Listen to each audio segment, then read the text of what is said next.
Olá, tudo bem? Aqui quem vos fala é professor Alexandre Ramos, da disciplina de Cálculo 1. Este é o sexto vídeo que a gente faz e versa sobre transformações de funções. Antes de dar início à apresentação do tema, eu gostaria de propor que vocês exercitem essas transformações que serão apresentadas, definindo, para iniciar, duas funções f de x igual a x ao quadrado e g de x igual a cosseno de x e defina uma constante c igual a 4. Tá?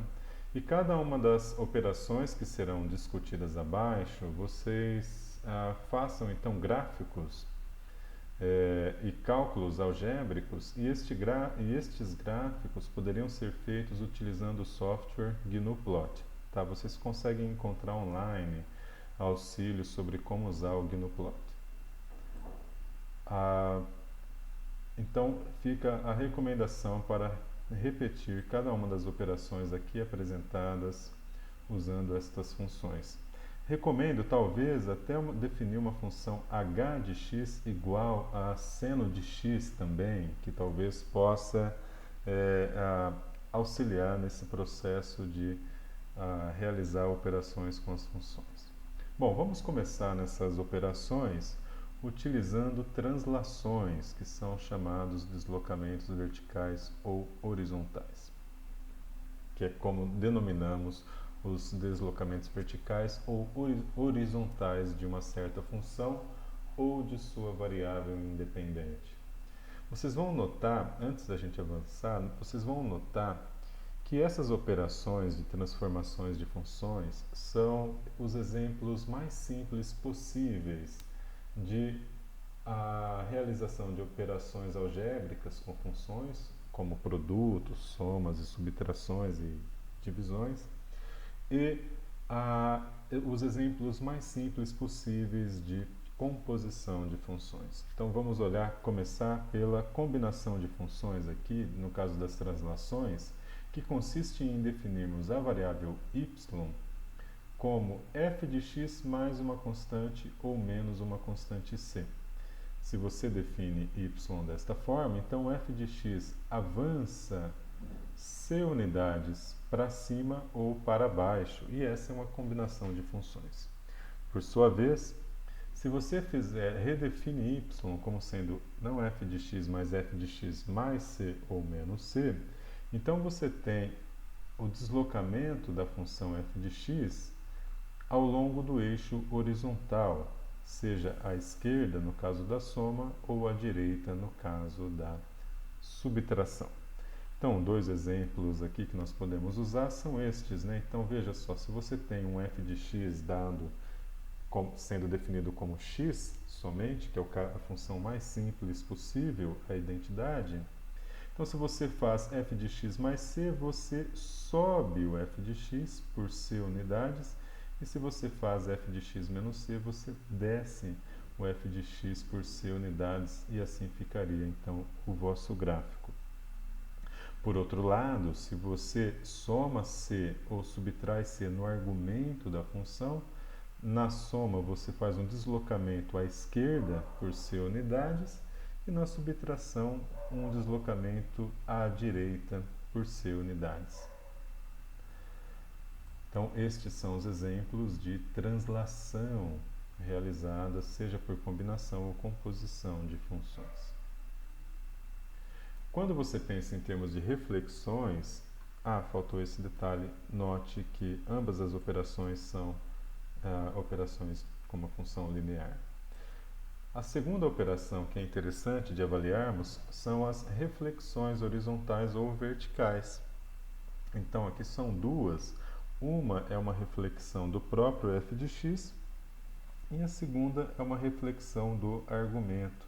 Se você faz y igual a menos f de x, ou seja, você multiplica por menos 1, essa é uma combinação de funções, então o que você vai fazer é refletir o gráfico de y igual a f de x em torno do eixo x. Por outro lado, se você fizer y igual a f de menos x, então você reflete o gráfico em torno do eixo y. e esta é uma operação do tipo composição de funções. Aqui abaixo nós colocamos os exemplos. Como nós pegamos a função linear, veja, se você faz o menos f de x, então você reflete em torno do eixo x. Isso significa você pegar esta linha e puxar este cara aqui para baixo e este cara aqui para cima. Então essa vai ser a reflexão. Caso você tome f de menos x, então a reflexão é em torno do eixo y, e aí você pega esta linha e joga ela para cá, e esta linha e joga ela para cá. Tá? Então esse seria o f de menos x. Por último, nós vamos falar dos esticamentos horizontais e verticais. E aí o que nós assumimos é que a constante c seja um número real maior que 1.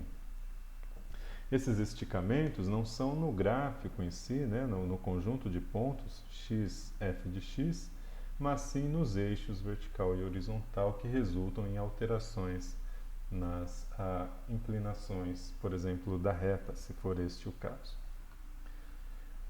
Tomemos aqui, são duas opções de combinação de funções. Uma você multiplica f de x pela letra c, a outra você divide f de x pela letra c. Se você multiplica f de x pela letra c, então você estica verticalmente o gráfico, y de f de x por um fator c, e se você divide, você comprime verticalmente o gráfico da função.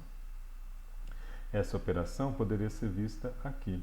Então, quando você multiplica por c, você faz o quê? Você estica o eixo vertical aqui de forma que você tem a função original f de x cresce mais rapidamente, né? Você está esticando ela.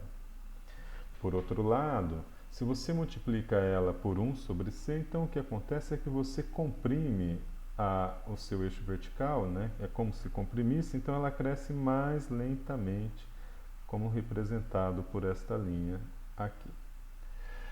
Por outro lado, nós podemos aplicar a operação de multiplicação via composição de funções, ou seja, a constante atua no argumento da função.